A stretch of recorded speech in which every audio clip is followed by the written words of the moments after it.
O soy, yun na nga, parang kailan lang yung unang araw ng pasukan mga soy at ngayon ito na yung first quarterly examination ng ating mga estudyante mga soy.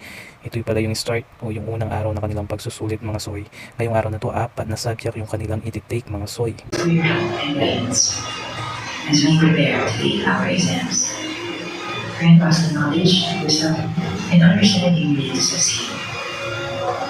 Help us to stay focused and concentrate on the task at hand.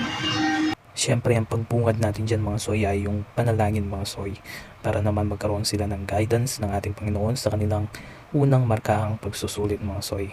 So, pagkatapos nun mga soy, pinaliwanag ko sa kanila yung mga rules na kailangan nilang sundin sa kanilang unang markahang pagsusulit mga soy.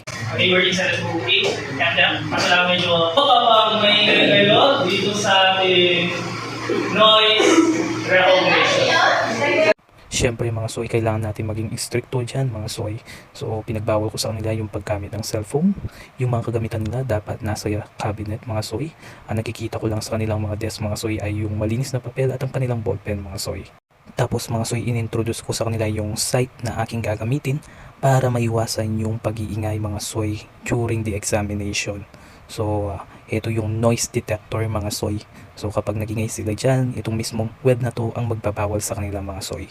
So, ito na nga mga soy, sisimulan na natin ang unang markahang pagsusulit nila, day 1. Baka nag-start na yan.